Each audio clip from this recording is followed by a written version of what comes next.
Care ever heard of the Minashigo clan? Their name, whispered in the shadows, means orphan, a chilling hint at their recruitment methods. This isn't just a story about ninjas. It's a deep dive into the making of a warrior, the breaking of a soul, and the long, arduous journey toward redemption. Welcome to the tale of the last ninja, a story forged in the brutal crucible of the Minashigo clan's training. The clan's philosophy was simple and savage. To create the ultimate weapon, you must first shatter the individual.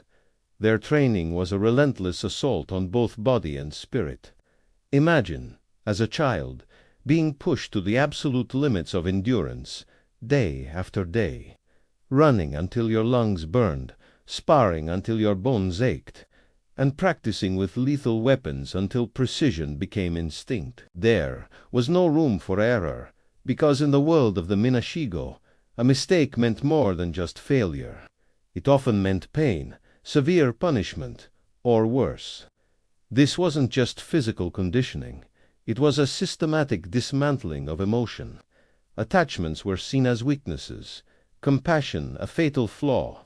Trainees were taught to suppress fear, numb themselves to pain, and view every person, even their fellow students, as a potential tool or threat. They were isolated, forced to rely only on themselves, creating an environment of constant suspicion and competition. The goal was to forge a warrior who was not just skilled, but emotionally detached, a ghost in the human shell, capable of executing any order without question or remorse. This ruthless methodology was undeniably effective. The Minashigo produced some of the most formidable warriors the world had ever seen. They could move like shadows, strike with the speed of a viper, and endure hardships that would break ordinary men. They were masters of infiltration, espionage, and assassination. Their reputation alone was a weapon, spreading fear long before they ever drew a blade. The clan's training cultivated an unparalleled level of resilience and strength. When you've survived a childhood where every day is a battle for survival, the challenges of the outside world seem almost trivial. But this strength came at a terrible cost. While the body was honed into a perfect weapon, the soul was scarred, often irrevocably. The emotional detachment forced upon them created a deep, gnawing void. Many became empty shells, driven only by the clan's doctrine, unable to form meaningful connections or experience genuine joy. They were living paradoxes, incredibly powerful yet profoundly broken.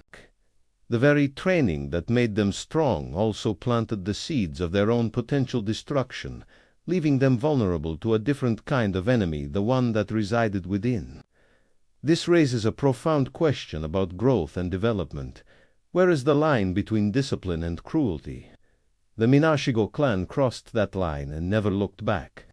True strength, the kind that endures, isn't just about physical power or the ability to suppress emotion. It's about balance. It's about cultivating discipline alongside compassion, resilience alongside empathy. A warrior who understands mercy is often more formidable than one who only knows brutality. The ability to connect, to understand others, is a strategic advantage, not a weakness. This is the crucial lesson the Minashigo failed to teach, and it would ultimately be their undoing. Our protagonist, the man who would become the last ninja, was the pinnacle of the Minashigo's art. He was faster, stronger, and more ruthless than any who came before him. He was the clan's pride, their perfect weapon. He carried out missions with cold, surgical precision, his name a whisper of death on the lips of his targets. On the surface, he was the embodiment of the clan's ideals, but beneath the stoic exterior, a flicker of something human stubbornly remained. Hand of a kind word, a fleeting moment of camaraderie. These were cracks in the hardened facade. The clan's training, in its own twisted way, had prepared him for the ultimate test, betrayal. In an environment where you're taught to trust no one, you learn to see the signs, to anticipate the knife in the back. And for him, it came from the one place he never expected, The very clan that had raised him, the masters he had served, the brothers in arms he had fought alongside, they turned on him. The reasons were steeped in power, jealousy, and fear. He had become too powerful, a potential threat to the clan's leadership. The perfect weapon had become too sharp to handle. Hunted by his own kind, he was forced to flee, to survive in a world he was trained to manipulate but not to live in. This betrayal was the catalyst, the violent shock that shattered his conditioning, tyranny. All the suppressed emotions, all the buried humanity, came rushing to the surface. He was alone, stripped of his identity, with nothing but the brutal skills the clan had given him. And for the first time he had to make a choice for himself. Who was he, beyond the weapon they had made? This is where the journey of redemption truly begins. Redemption isn't about erasing the past. The blood on his hands could never be washed away. Instead, it was about confronting that past, accepting the monster he had been, and forging a new path. It was about learning to use his deadly skills not for destruction, but for protection. It was a conscious, painful effort to reclaim his own soul from the darkness the Minashigo had plunged it into. His transformation was a testament to the resilience of the human spirit. He began to see the world not as a series of targets and obstacles, but as a place filled with people who loved, feared, and hoped. He learned the value of loyalty, not the blind obedience the clan demanded, but the true loyalty born of trust and mutual respect. He had to unlearn a lifetime of brutal lessons and teach himself how to be human again. Each act of kindness, each person he chose to save instead of harm, was a step away from the shadow of his former self. Betrayal had been the ultimate test.